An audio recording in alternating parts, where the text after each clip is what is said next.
Get you 3, some views. 2, 1. Welcome to SquadTV, man. We got my dog Mike, aka DJ Mike Nasty, in the building, Yes, man. sir. Yes, sir. How you feeling, man? Man, I'm good, man. I'm good. I appreciate you having me.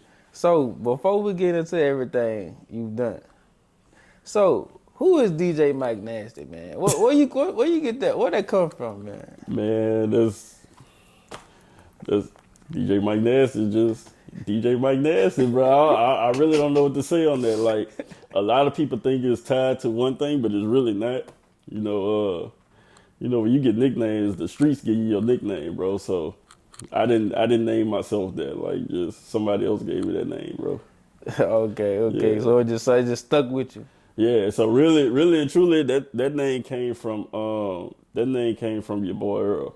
Yeah, DJ Earl is the one that came up with Mike Nasty. He's the person that invented DJ Mike Nasty.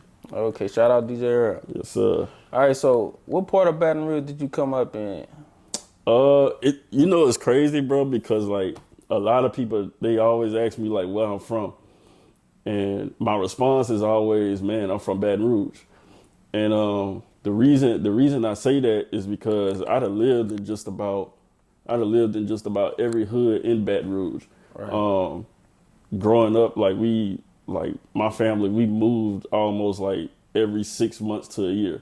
So like technically I was born in Scotland. I was born in Scotlandville, right? But I went from Scotlandville to Montesino to Fairfield to Gardier to, you know what I'm saying, like Yeah, you Banks. from Baton Rouge. Yeah, so like, if a person asks me where I'm from, I'm from that rack, bro. Like, that rack is what made me.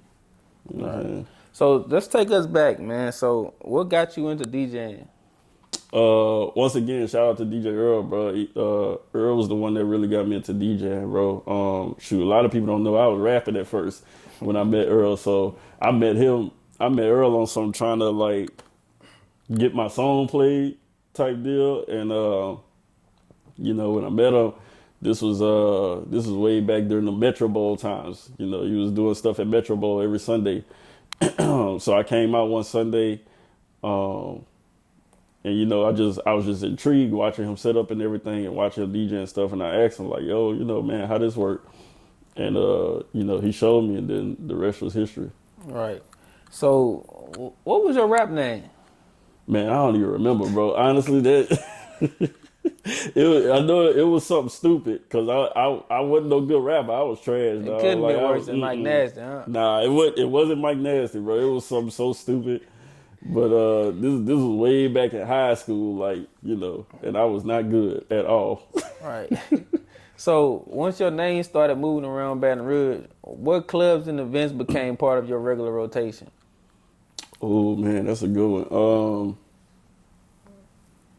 Part of my regular rotation, I'm gonna say Metro Bowl was pivotal. Like when I first started, because Metro Bowl was the only thing that was like really and truly consistent with where I was DJing every week. Stuff in Baton Rouge, it changes so much to where we was kind of like all over the place. So. And then I was going to Southern at the time, so it was like I was doing Metro Bowl, doing house parties, was doing events on the yard, downtown events like people may not remember Avoyles, just about everywhere. Showing your age, nah. Huh? Yeah, yeah, facts. So you actually experienced Baton Rouge nightlife from the inside the DJ booth. What would you call that the golden era of Baton Rouge clubs? Ooh, the golden. Ooh, man. Honestly, that's a hard one to say, bro, because I feel like every generation that comes about, they always gonna feel like that their generation was the golden era, you know. But really and truly, like from the time that I was DJing, which was like 2007 to 2012, honestly, to me, I feel like that was some of the best times in Baton Rouge. You know what I mean? But even before that, you had a lot of good times in Baton Rouge too. Even when I was at high school, you had a lot of stuff going on in Baton Rouge. It was stuff that I was that I was seeing and stuff that I experienced, even though I wasn't supposed to be in there, there's a lot of stuff I experienced even in high school years. So, man, the earlier days of Baton Rouge, anywhere between the 90s and I'm going to say 2013, 2012. I feel like all of those years were kind of like some of the best years in Baton Rouge. So during your time DJing, what's one local record you remember hearing and thinking, oh yeah, I'm about to play this, it's about to go up? Oh man, there's a lot of them. There's a lot of records you can think of as far as Baton Rouge music. Because I mean, you had like Boosie for sure, bro. Like any Boosie song you could have played in the club would just go crazy, bro. Boosie set it off. Set it off was pivotal. When Gates came around, Head to My Toes was a good one. You think about Mister. When Mister came around, Exposed one. You know what I'm saying? All these different songs, man, was turning the club up. So could a Baton Rouge artist build real momentum strictly through the clubs and DJs during that era that you was DJing? Yeah, most definitely. Like the club and the DJ was in my opinion, the clubs and the DJs was more pivotal than the radio station. Like, not saying the radio station wasn't important, but if an artist got a DJ on their side to play a record in the club, and that DJ ended up breaking that artist in the club or getting putting that artist in rotation so much to where people in the club started to know them, and then now the streets start to know them. Like, yeah, they go. It ain't gonna be long before they blow up. Right. If they know what they're doing and if they keep the same momentum. Right. So Baton Rouge has seen clubs get extremely hot and eventually disappear. Why is it so difficult to keep a club nowadays in Baton Rouge? I feel like DJs play a big part in it because of the fact that one in order for a club to stay open, of course you gotta be seeing money. In order to see money, you gotta have people coming in them every week. You know what I'm saying, or however often you opening up the spot. In order for people to come every week and to keep coming back, then it got to be something that they truly enjoy and something fun. And in order for that to happen, the DJ is responsible for that. The DJ is responsible to make sure everybody in the event has fun and wants to come back the following week, whether it's 2,000 people in the building or if it's 20 people in the building. You got to be able to rock it out and make people come back, right, and make them bring more people with them. So we're gonna switch gears a little bit. So at one point you made a decision to walk away from DJing. What made you give it up? Man, you want the you want the long version or the short version? Man, whatever you feel is best. Honestly, man, it's like I had at that time I had kind of a lot of stuff going on, like in my personal life.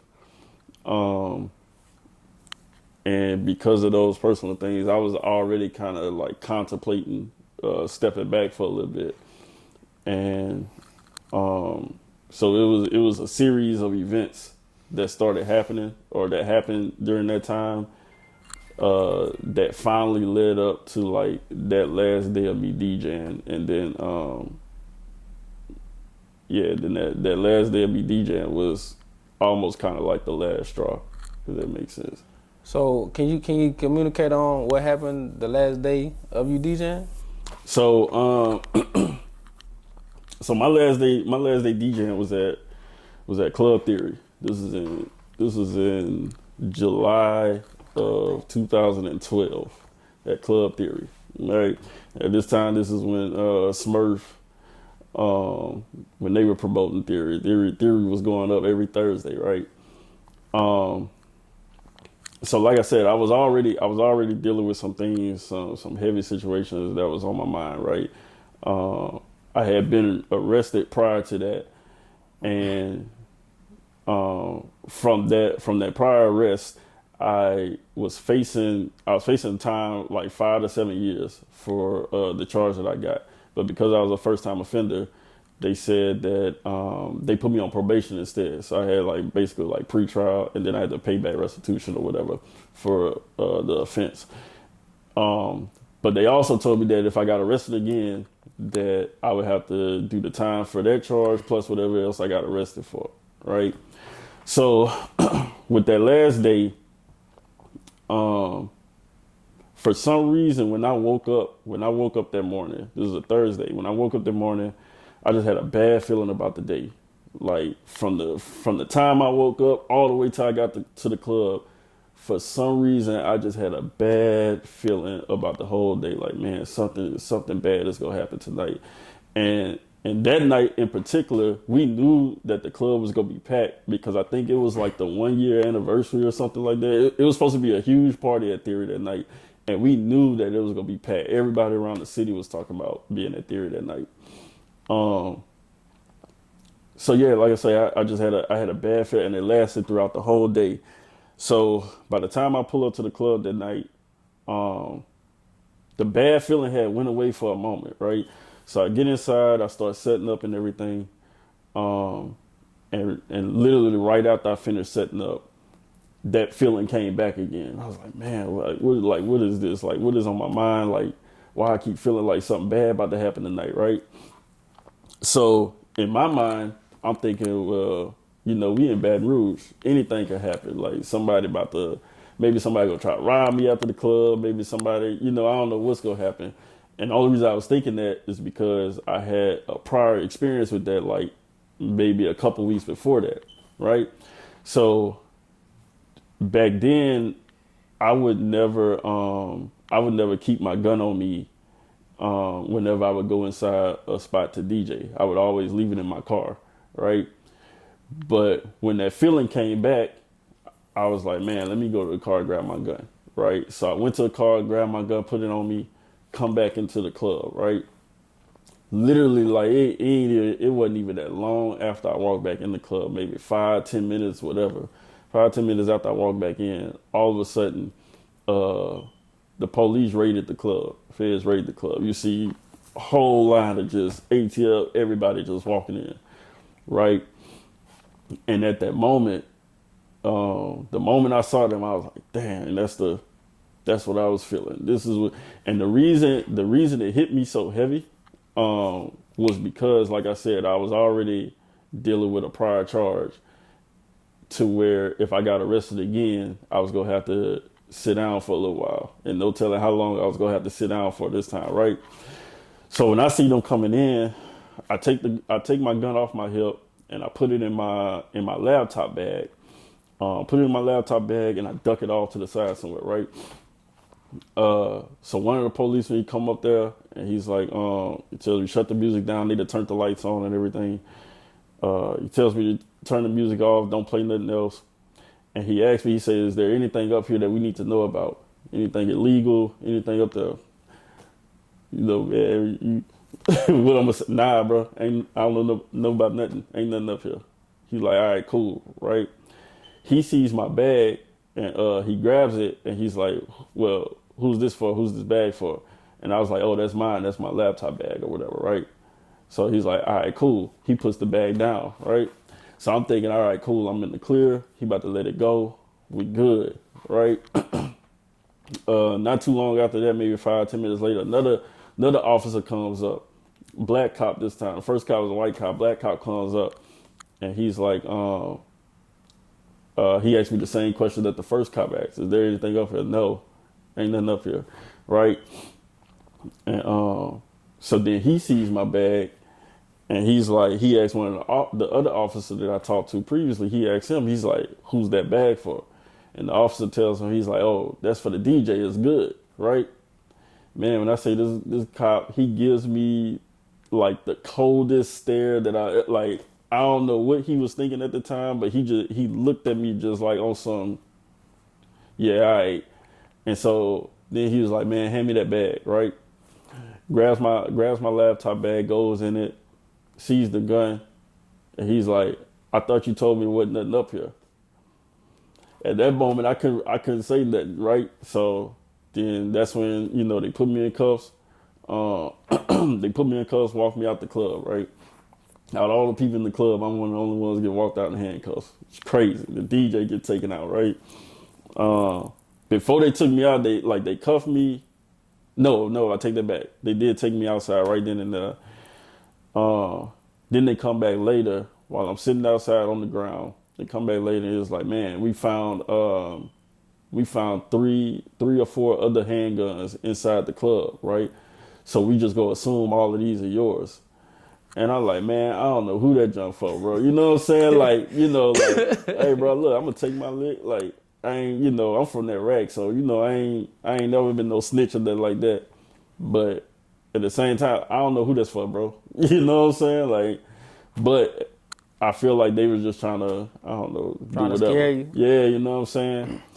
So, of course, I get locked up at that time. And then what really kind of made my decision a little bit is while I was locked up, I was trying to call people just to see what the deal was. Like, oh, what my bond is, what I got to do to get out, whatever, right?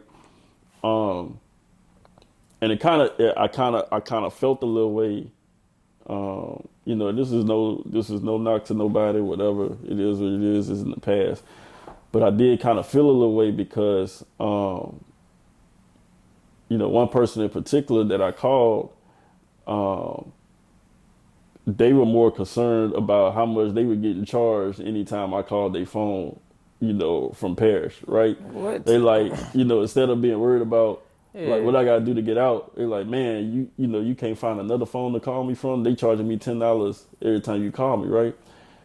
And I'm like, in my mind, I'm like, nigga, I give you your $10 back. Like, what I gotta do to get out of here, bro? Like, you know what I'm saying? So in my mind, it was that was kind of like a last straw for me because I had already felt like some of the people I was around didn't really care about me like that much. And so when that happened, it was just like, dang, like, nigga don't really like care about a nigga. Nigga don't really respect a nigga. So yeah, man, I sat there and I real talk is like I prayed to God, like, man, if you get me out of this situation, I ain't going back, you know what I'm saying? So ended up bonding out, and after that I dipped out, ain't tell nobody where I was going, ain't tell nobody nothing. So how hard was it to leave something that had already became part of your identity? It was real hard, bro. It was like, that was, if I'm being honest, that was a hard decision, bro, because a lot of people looked at it like, oh, he just up and left. Ain't say nothing. He just switched up on everybody. And it was like, nah, that wasn't it. I was dealing with stuff way before this. You know what I'm saying? And like I say, it was already on my mental to kind of like step away, take some time to myself. And then also not wanting the people that I was around and the people that knew me to feel like I just was like, man, forget them, or to feel like, I just gave up on the homies, gave up on my people and stuff like that. So it was a hard decision. But at the same time, like I had to, I did what I felt like was best for me at the time, cause, Do you ever see yourself going back to DJing? Man, it's crazy because so many people be asking me about that. So many, like, I just got a call from somebody the other day and they was, man, you want to start DJing again? And it's, I love DJing. I ain't gonna lie to you, man. That was probably, out of everything I've done in life, that was probably one of my favorite things to do. But I don't know. I don't think I can see that happening again. I feel like that time has come and passed. Okay, I can feel that. Mm-hmm. So is there any dollar amount for a special event or a special event? If Lil Wayne be like, hey, I need you to come DJ, would you go DJ that event? Ooh, man. Or somebody hit you and say, man, I got $100K. I need you to be my personal DJ for the whole tour. 100K? Man, well, hey, well, I signed on the dotted line. Well, hey, you providing the turntables? Bet. Yeah, I'm in there. All right. So after DJing, you moved into videography. So where did that interest come from? And that's crazy, like, cause I was always into like video stuff. And And a lot of people don't know, even when I was DJing, I was doing video stuff. Like, man, I used to have somebody go around our parties with a camera and film the parties, and then I would put together like a 10-minute video of the highlights from the party, and then also create like a commercial for the party that was going on the next week. And so like I was always in the video stuff, even as a kid. Shoot, a lot of people don't know I used to want to be a stuntman. Like I was big into movies, man. Like, you know, we used to have Blockbuster and everything. This is when stuff was still coming out on VHS. And then when DVDs started coming about, you know, they used to have like the behind the scenes and stuff like that on the DVDs. Man, I was that person. As soon as a movie dropped, I was going straight to Blockbuster. It used to drop on a Tuesday. I remember this. I'd go straight to Blockbuster and get the movie the first day it dropped. So like I've always been into filmmaking, always been into movie stuff. So that interest has always been there. Okay. So which craft was harder for you? DJing or videography? I'm gonna cut that out. Yeah, that's why I was holding on. That's why I was All right. One more time. Actually, that question one more time. So which craft was harder for you? DJing or videography? Definitely video. Definitely video, bro. Yeah, video different beast. Okay. Video different beast. So today, would you describe yourself as a former DJ who became a businessman with videography, or do you feel like the business mentality was always there? I think the business mentality was always there. Because even as a youngster, I never kept a 9-to-5 job. Like, my last 9-to-5 job was probably way back in 2007, 2008, something like that. I always just had that, you know, entrepreneur spirit. And then because of the people that I was around, seeing all the stuff that they were doing and seeing how they were actually getting to money, I think that kind of instilled it into me even more so, because I always like looked up to them so much to where it's like, dang, I want to do this as well. I feel like I can do that as well too. But it just took me a little while to get there. You know what I mean? So what lessons did being around clubs, promoters, artists, and nightlife teach you about dealing with people in business? About dealing with people, you gonna always run into problems, you know, but you gotta leave your emotions and your feelings out of it. You know, a lot of people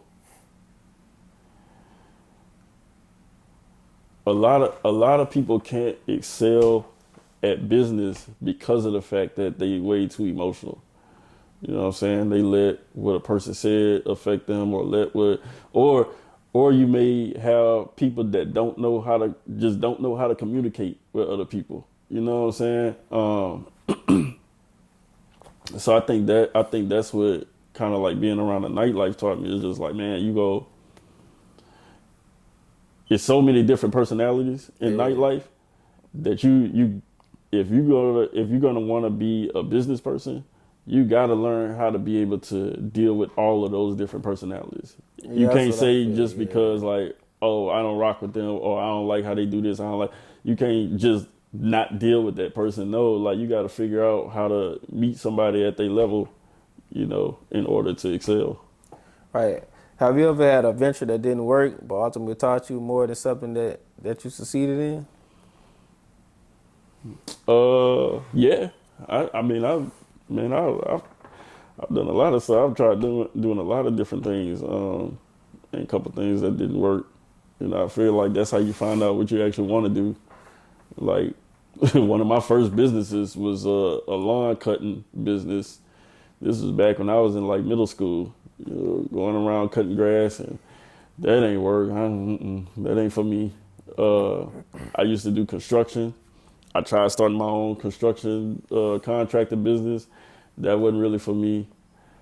Pressure washing. I started a little pressure washing business. That wasn't really for me. You know, I did a lot of things that led up to me being in video now. So let's talk Baton Rouge for a second. You've now seen Baton Rouge Entertainment as a DJ, videographer, a businessman, so on and so on. From their perspective, what's keeping Baton Rouge from reaching another level to become a great city, like, let's say, a bigger city like New York, Chicago, San Francisco, and Houston? Um, the mindset. The mindset. If it like when you go out and travel to different places and visit other cities and other states and other countries or whatever, you realize how messed up we are in Baton Rouge. Like, our mindset is jacked up. I ain't gonna lie. Like, it's so limited and so, like, don't get me wrong, I love Baton Rouge to death, and Baton Rouge has made me, and I feel like there's no place like Baton Rouge. But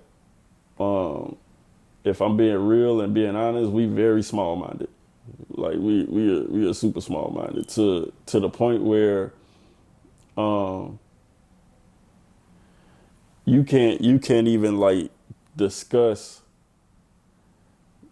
big ideas and big or deeper thoughts or whatever with just anybody. Yeah, You know what I'm saying? Because they not gonna know how to talk to you about it. They not gonna understand it.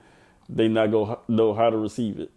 right. You know what I'm saying? And I think that's a big hindrance for us. I feel like, yeah, and I think communication with that goes a long way. Because if you try to say, let's say somebody be like, man, I want my son to be great as LeBron James. They're gonna be like, man, your son ain't gonna, it's that mindset. Exactly. It's like, if I'm like pretty sure if he trained his son the way he needs to be trained, it's a chance that he could be great as LeBron James. Because LeBron James had to be great as Kobe. Exactly. Kobe had to be great as Jordan. LeBron James had to be great as Jordan. Right. So it's levels to certain things I think that people that out here don't understand. Right. Like when I was telling you earlier how I used to want to be a stuntman.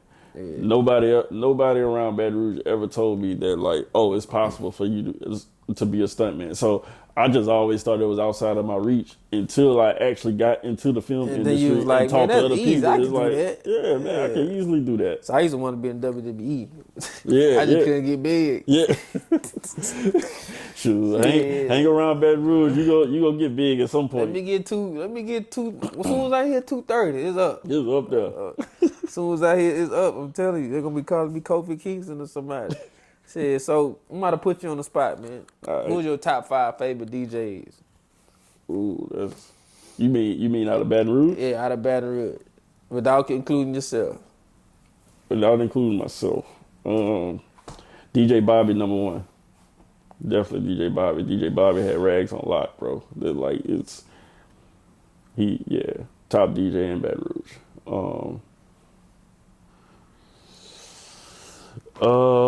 Let's see. I gotta say Earl.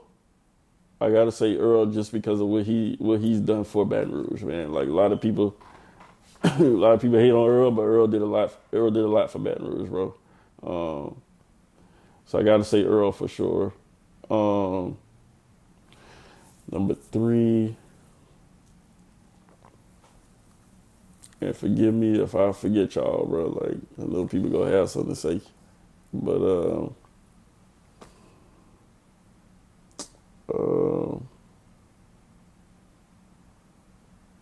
man, that's difficult, bro. Because I'm gonna be honest. There's not too many people that I look up and be like, oh yeah, they Bobby, Earl. I'm gonna go with Chill. I'm gonna go with DJ Chill. But is Chill from Baton Rouge? I don't think Chill from Baton Rouge, is he? I don't know. I really don't know. All right, so yeah, but yeah, I'm gonna go Chill.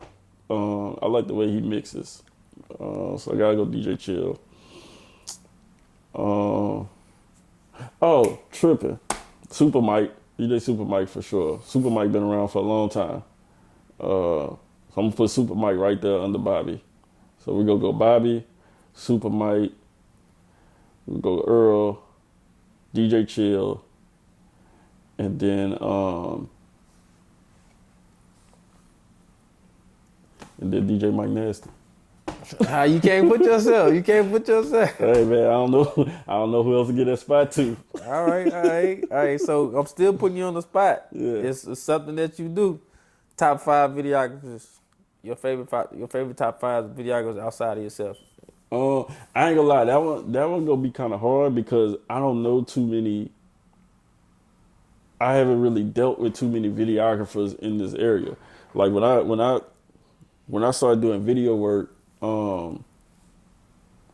like I wasn't really around Baton Rouge too much doing video, and so cause I started doing a wedding business or whatever. So a lot of the videographers and filmmakers that I looked up to were people in different other states. It's like me too. You know what I mean? Yeah. Like I can name a lot of people in different states, but as far as Baton Rouge go, yeah, that one gonna be kind of hard for me to name. And once again, forgive me if I forget y'all, but I'm gonna just say some of the people that I could think of off top.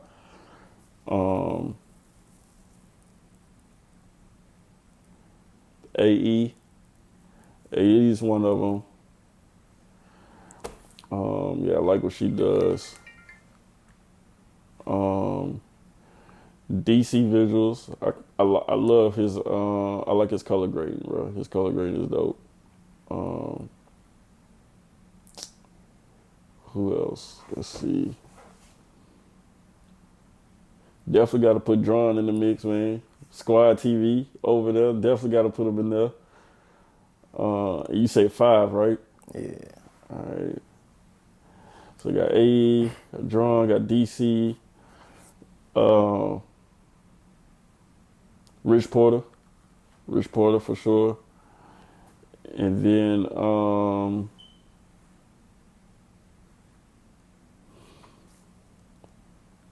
once again, Mike, put myself in the last spot, brother. It's a solid 5, man. Solid 5, man. Shout out to the sis AE, man. Yeah, and shout out to everybody else that I didn't mention. That ain't no knock to nobody else. These are just some of the people that I could think of off top, and some of the people that I actually I really rock with their visuals. All right. So before we switch gears, what's something outsiders consistently misunderstand about Baton Rouge music and entertainment culture? Wait, say that again? What's something outsiders consistently misunderstand about Baton Rouge music and our entertainment culture? Consistently misunderstand about us? Yeah. Because right now on social media, they just think it's mostly gang violence, but we don't really, they call it gangs, but we don't call it gangs. It's like groups. Right. Then our culture. Right. Like our culture is known in other states, but they just think it's more violence and stuff like that. Yeah, and I think because of that, a lot of people scared of Baton Rouge too, bro. And it's like we really not that bad, bro. Like just don't mess with us and we gonna be good. But as far as the music goes, I think like you say, they really think it's a lot of violence, but it's not, man. You got a lot of artists in Baton Rouge. A lot of artists that have come from Baton Rouge too that make a lot of dope music that's not on no violent stuff, man. Like, man, you think about people like Level. Man, Level got bangers, bro. Like right. Level like from the time that Level has come about to now, like this nigga has been the club banger king in Baton Rouge, bro. This nigga like and his stuff ain't violent. You know what I'm saying? Exactly. So yeah, that gets misunderstood. Yeah, we just like to have fun, man. Like we like to have a good time. And as far as the music and the culture go, I think our music and our culture like shows that as well too. Like we go jost with you all day. If it's an outsider that comes in to start residing in Baton Rouge, as long as you ain't on no foolishness, we go accept you.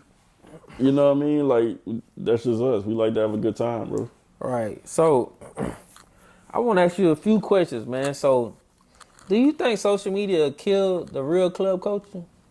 From being a former DJ to actually being there, like doing your video thing now in the club culture, you really get to see both sides of it. Yeah, I think so. I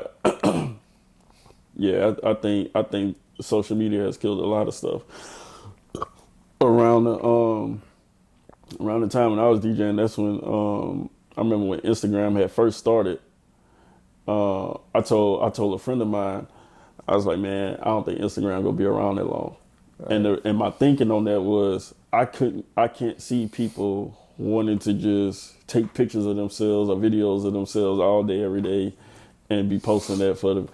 And it completely blew my mind to see where it's at now. Right. And I feel like because of that, now when you go in the club, that's all you're seeing. Like you're seeing people on their phones, and most of the time when they on their phone, it ain't like they talking to they on Instagram, they on TikTok, and I feel like that messes up a lot because now we not in the club actually enjoying the experience, right. And enjoying the music. We in there just to show off or show people that, they got a bottle or we in a section and then you go home.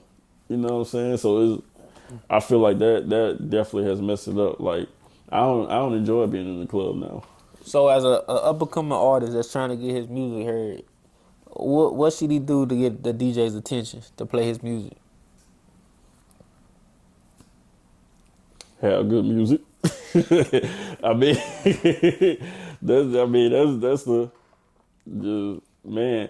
I'm gonna say this, bro. Like when I was DJing, I used to any artist that brought me their music, I 100% gave everybody a chance, and I listened to every single piece of music that they brought me.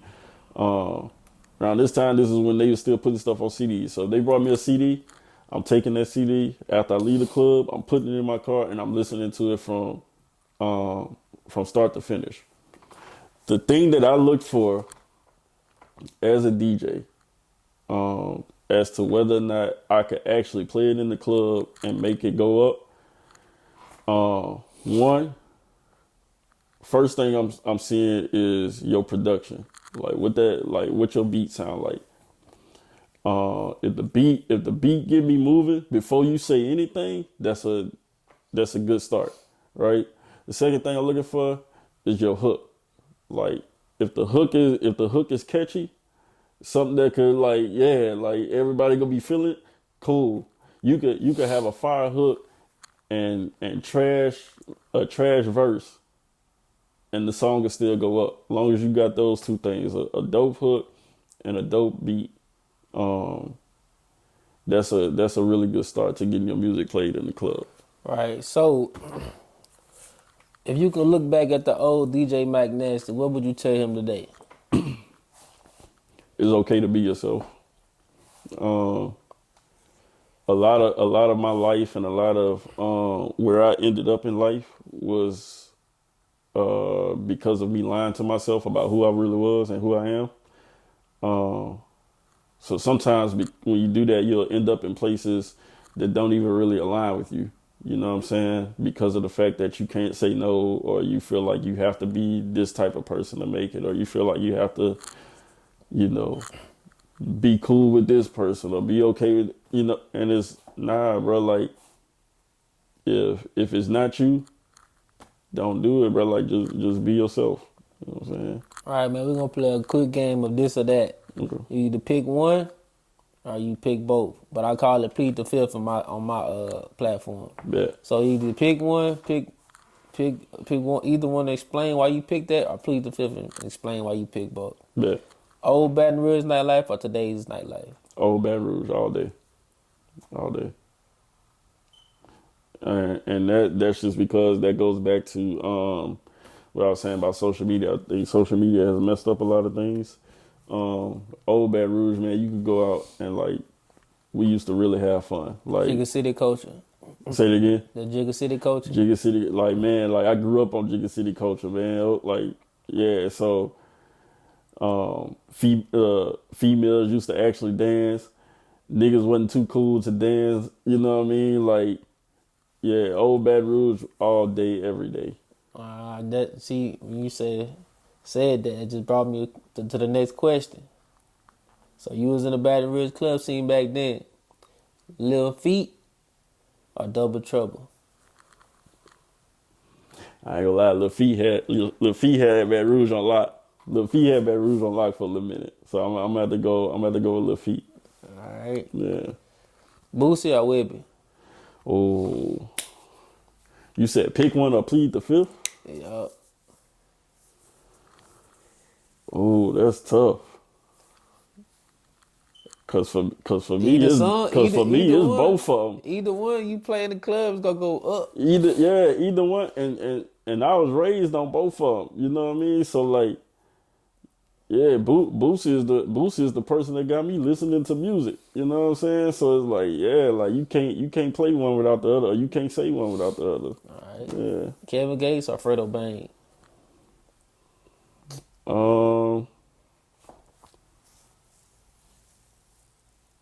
Ooh, that's a good one. As to which one I would pick to play in the club more, or just in general? Okay. We still playing the game, man. Whatever. I'm a plead the fifth on that one, only because I rock with both of them, and I rock with both. Like, yeah, I rock with both of them, and I enjoy both of their music catalog. A DJ breaks your record or a TikTok breaks your record? DJ, I'm gonna go with DJ breaking a record, because with TikTok it's like it come and go. TikTok is, I mean, I understand that that's like the new generational thing, and that's what people look at today. The only problem with that, the only problem I feel like with that is that if you could go viral on TikTok, right? And you could feel like, oh man, I got all these people listening to my song. Like, all these people have my song on their video, on their TikTok video, right? But that don't really equate to fans.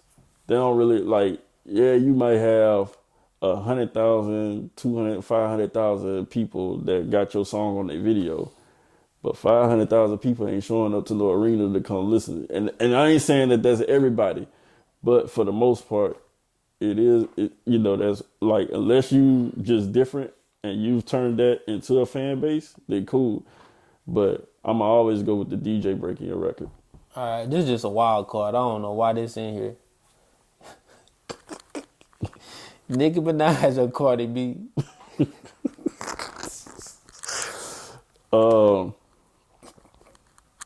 Dang. I gotta mention that because somebody, a fellow artist, NBA Youngboy from Louisiana, had asked that question during the interview. Nicki Minaj or Cardi B? Oh, that's a tough one too. I like both of them. I ain't gonna lie. Like I might have to plead the fifth on that one. Don't do that. You gotta pick one. I'm gonna have to plead the fifth on that one. I'm gonna have to plead the fifth on that one, cause yeah. All right, so $10,000 to DJ an event or $10,000 for a video shoot? 10,000 to DJ an event. Yeah, all day, every day. I don't want what's gonna come with a 10,000. Like, well, it depends. It depends on the video shoot. Or it depends on the person who video you shoot. It depends on the person who video I'm shooting. Because right now, like, yeah. I mean, you do video work, you know. All them DMs, man. When the video dropping? Man, I paid you already. Man, niggas will blow your phone up out the wazoo, bro, and just be, man, niggas will make you hate everything about videoing just from the way that they blow your phone up. So yeah, I don't want them trouble. Give me that 10,000. I'm gonna come rock out for 4 hours and I'm going home. All right, last one. Respect or loyalty? That's tough. Cause I'm big on both of those. And part of me feel like you can't have one without the other one as well too. But as a man, we go always want respect. You know.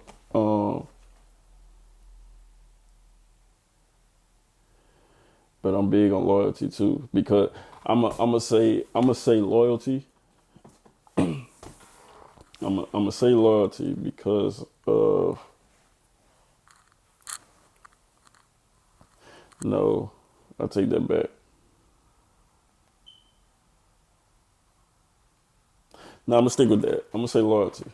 Yeah, I want somebody. I want somebody that's gonna be loyal to me. Um, because with that, um, a person who's loyal to you, they go.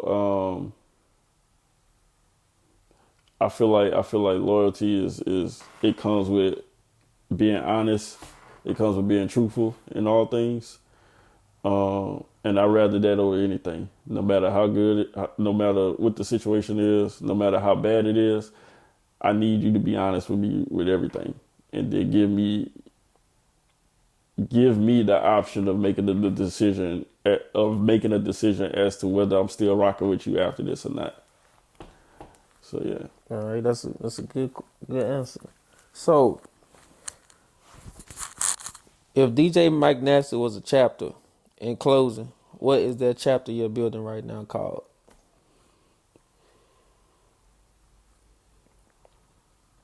Um,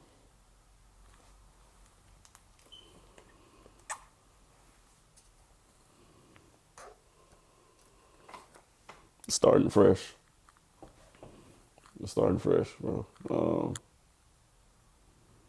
Yeah, at this point in my life, where I'm at right now, I'd have dealt with a lot of stuff. I'd have been through a lot of stuff. This last year or two has been pivotal. It's been a bunch of downs, and I'm just getting back to the point to where it's like I'm rebuilding and I'm starting completely over. So yeah, so this chapter is starting fresh. All right, man. I want to appreciate you for coming to Squad TV, man. Showing love to the platform, My man. God. Yeah. Always, man. Appreciate you, man. Yeah, appreciate you.